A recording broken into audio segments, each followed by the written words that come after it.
सोनाली फोगाट की डेथ का मामला बिल्कुल पलटता नजर आ रहा है। कल तक जिस मौत को हार्ट अटैक कहा जा रहा था वो आज मर्डर नजर आ रही है। सोनाली फोगाट के परिवार ने सोनाली फोगाट की पर्सनल लाइफ को लेकर जो खुलासे किए हैं उससे अब ये एंगल जो है हार्ट अटैक का नहीं बल्कि मर्डर का होता नजर आ रहा है। और इस पूरे मामले में एक शख्स को गोवा पुलिस ने अरेस्ट भी कर लिया है।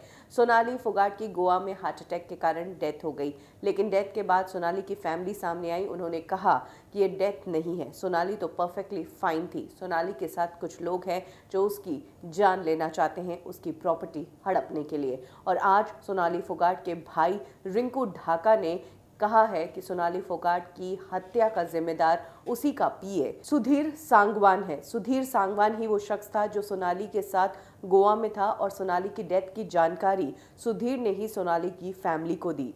फैमिली ने जब बाद में सुधीर से और डिटेल्स जानने के लिए कॉल किया तो सुधीर ने परिवार का फ़ोन उठाना ही बंद कर दिया। सोनाली के परिवार की तरफ से 50 फ़ोन सुधीर को गए होंगे लेकिन उसने फ़ोन नहीं उठाए, जिसके बाद सोनाली की फैमिली गोवा पहुंची और वहां पहुंचते ही सोनाली के परिवार ने सुधीर सांगवान पर मर्डर का इल्ज़ाम लगाते हुए एफआईआर दर्ज करवाई। अब इस एफआईआर की डिटेल्स सामने आई है और इस एफआईआर की डिटेल्स से बहुत ही चौंका देने वाले खुलासे हुए हैं।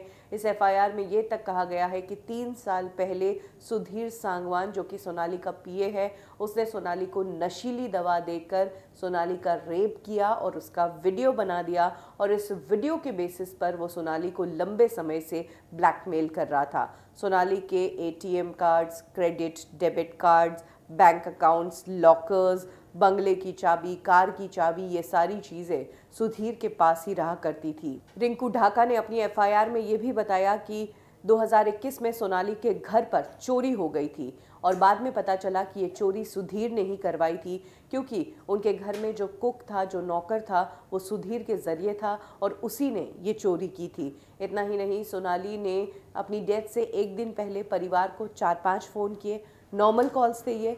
उसके बाद एक व्हाट्सएप कॉल किया और इस व्हाट्सएप कॉल पर सोनाली ने परिवार को कहा कि उन्हें सुधीर ने कोई खीर दी खाने की और उसके बाद उनके हाथ पैर में कपकपी होने लगी और उन्हें अजीब फील होने लगा। उनके साथ कुछ गलत हो रहा है, कुछ तो साजिश है।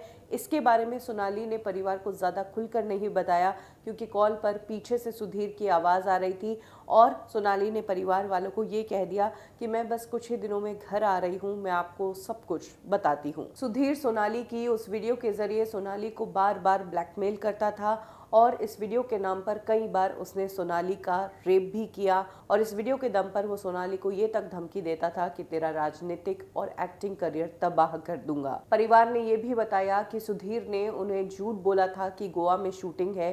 गोवा में कोई शूटिंग नहीं चल रही थी। शायद सुधीर गोवा में सोनाली को मारने और हत्या करने की साजिश से ही लेकर गया था। परिवार का दावा है कि सुधीर ने अपने दोस्त सुखविंदर के साथ मिलकर सोनाली की हत्या की है। उसकी साजिश गोवा में ही रची गई और उसकी हत्या करके इसको हार्ट अटैक का एंगल देने की कोशिश की है, क्योंकि सोनाली ने फ़ोन पर यह बात कही थी कि मुझे कुछ गड़बड़ लग रहा है, सुधीर और सुखविंदर मिलकर कुछ तो गड़बड़ कर रहे हैं, मेरे खाने में कुछ मिलाया गया है।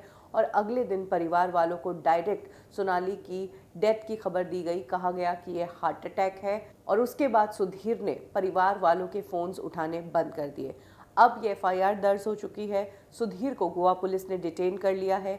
सुधीर से पूछताछ की जा रही है लेकिन वो बार बार अपना बयान पलट रहा है, वो खुलकर कुछ भी नहीं बोल रहा है। साथ ही परिवार के गोवा पहुंचने से पहले सुधीर ने सारे एविडेंसेस को हटाने की कोशिश की है। सोनाली के लैपटॉप्स, फ़ोन्स या पेन ड्राइव्स, जो कुछ भी उनका डेटा था वो सुधीर ने गायब करवा दिया है।